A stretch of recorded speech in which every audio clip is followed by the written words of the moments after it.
किशन जी काशी से। श्री हरिवंश। श्री हरिवंश महाराज जी। महाराज जी, अब तक गलत रास्ते पे थे, हमें निकलने का तरीका बताएं, आप कैसे निकलें।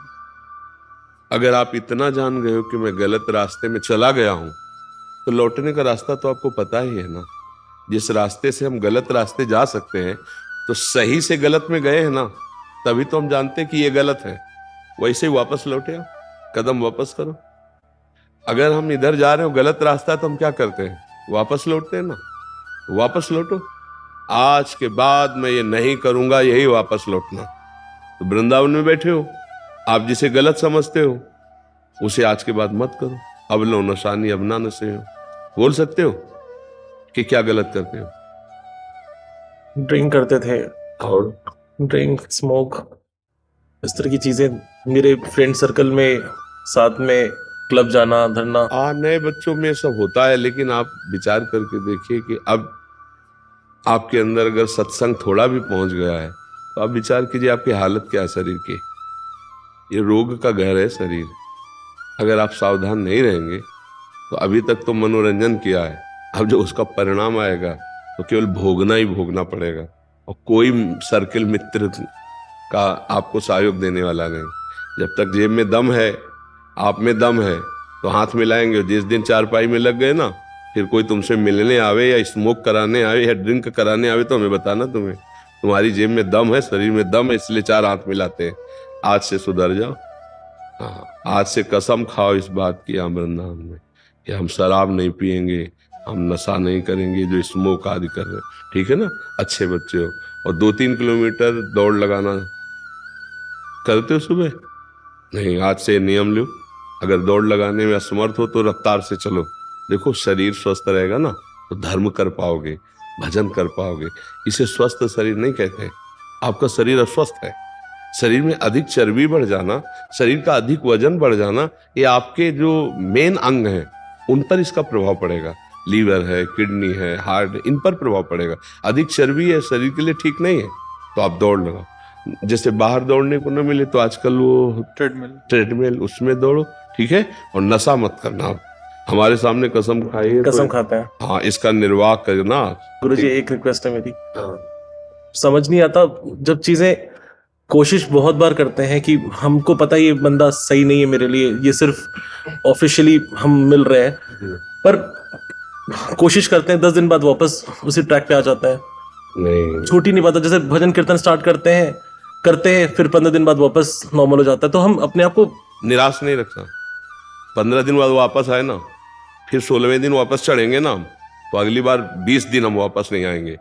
फिर अगली बार हम 30 दिन, एक दिन हम स्थित हो जाएंगे। हमको निराश नहीं होना, हताश नहीं होना। गुरुजी एक्सेप्ट कर लीजिए हमको। नहीं, हम देखो बच्चा, हम नहीं रह पा रहे, हम नहीं समझ में आ रहा हमको। देखो, कमजोर बनोगे तो फिर हम कैसे साथ, आपको हमारा साथ देना होगा, आपको डटना होगा। अगर आप ये कह दे कि अब हमारे सामने मित्र आ जाएगा, मैं उसके साथ क्लब चला ही जाऊंगा, हमारे सामने कोई फ्रेंड आ गया तो हमेशा कर ही लूंगा, तो अब फिर हम असमर्थ हो जाएंगे।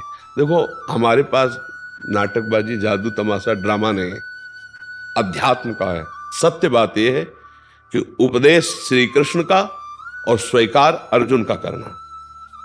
रथ हम हाकेंगे, लेकिन बाण तुम्हें चलाना होगा। बात समझे ना? जब हमारी आपकी मित्रता श्री कृष्ण और अर्जुन जैसी हो तो बात होगी।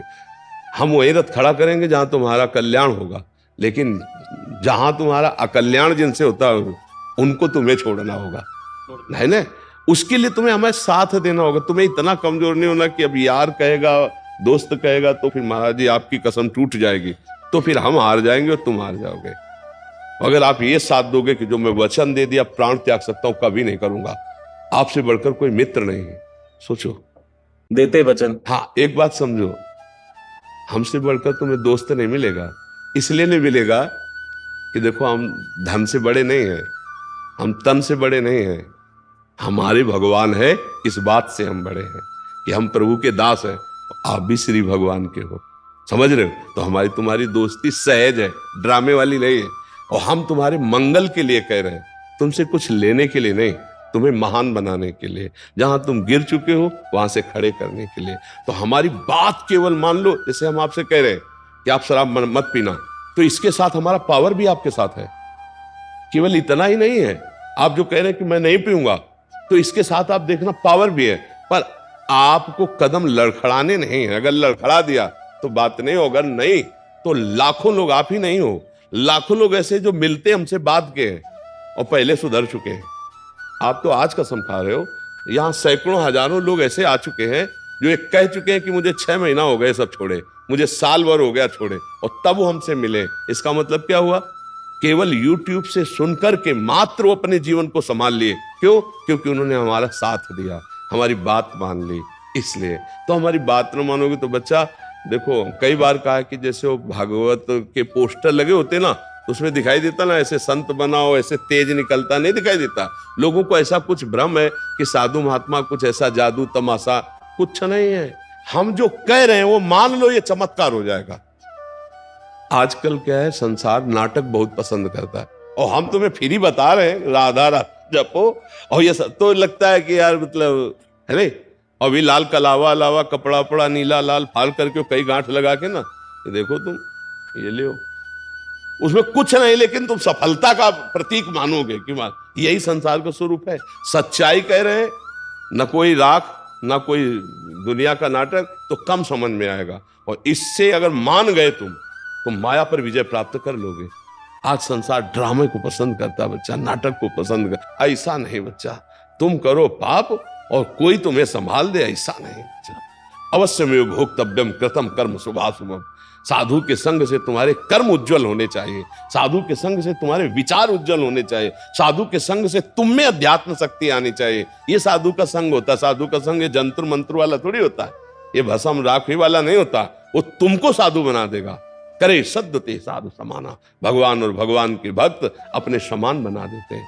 तो अच्छे बन जाओ, गलत आचरण खुद त्यागो, तुम में सब हिम्मत है, तुम सब कुछ कर सकते हो। अपने को भूल चुके हो, इसलिए ऐसी हालत हो चुकी है। जो तुम में सामर्थ्य है वही यहां सामर्थ्य है, वही बड़े बड़े महापुरुषों में सामर्थ्य है। तुमने अपनी सामर्थ्य खो दी, भूल करके माया में खो दी। उसे जागृत करो, राधा राधा कृष्ण कृष्ण राम राम हरि हरि, इसी से अभी जागृत हो जाएगी। अंदर की जलन को शांत करने के लिए भगवान ने युक्तियां दी। वही अनुभव, वही युक्तियां, वही भजन का, वही आपको दे रहे हैं। तो सत्य वस्तु को स्वीकार करने से आप स्वयं महान हो जाएंगे, किसी के सहयोग की जरूरत नहीं पड़े। आप खुद इतने मजबूत बन जाओ कि दूसरों को संभाल सको, तुम्हें किसी के आगे रोना ना पड़े। समझ रहे हो ना? ऐसे मजबूत तुम भगवान के अंश हो। ये देह तो कल नहीं थी और कल नहीं रहेगी, ये आज है, वर्तमान में है। अव्यक्तादीन भूतानि व्यक्त मध्यानि भारत, अव्यक्त निधनान्य तत्र का परिदेवना। ये सब शरीर पहले नहीं थे, ये बाद में भी नहीं रहेंगे। वो अव्यक्त आप भी है, वो पहले भी था और वो आगे भी रहेगा। वही तू है, कोई और नहीं है, परमात्मा तत्व है। तू जाग, अपने स्वरूप में जाग। ये विषय, ये नाना प्रकार की गंदी बातें तुझे गिरा चुके हैं, तू उठ खड़ा हो और रौंद दे इनको। रौंदने की सामर्थ्य तेरे में है। कुसंग के कारण तू इतना कमजोर हो चुका है। बात समझ लीजिए, हमारी दशा बहुत बिगड़ चुकी है कुसंग से। अब सत्संग भगवान ने दिया, आप पर कृपा न होती तो सत्संग न मिलता। अब सुधार कर लो, राधा राधा नाम जप करो। और देखो हम जो कह रहे, ये भजन की तरह हमारी बात मानो। 2-3 किलोमीटर ट्रेडमिल में या ऐसे दौड़ो, और कभी भी ऐसे पदार्थ मत खाओ जो तुम्हारी बुद्धि को, तुम्हारे स्वास्थ्य को खराब करे। अभी ज्यादा अवस्था तो आपकी होगी नहीं। कितनी अवस्था? 32। हाँ, तो अभी जवान हो। और देखो, बहुत ज्यादा शरीर को इस तरह से फैलाना अच्छा नहीं। अल्पाहार करो, पवित्र आहार करो, सात्विक आहार करो, और थोड़ा व्यायाम करो। करते हो व्यायाम कुछ? तो जो करना चाहिए वो तो कर नहीं रहे, जो नहीं करना चाहिए वो कर रहे हो। ट्रेनर आता है, उसके साथ ब्रेड मक्खन खाने चले जाते हैं। हाँ नहीं, अब मक्खन मत खाना, नहीं तो गड़बड़ हो जाएगा। अब ले, अब तो राधा राधा जपो और मूंग की दाल और सूखी रोटी खाना सीखो। तो अभी सब ठीक हो जाएगा धीरे धीरे। ठीक है? हाँ, मांस तो नहीं, अच्छे बच्चे हो जी।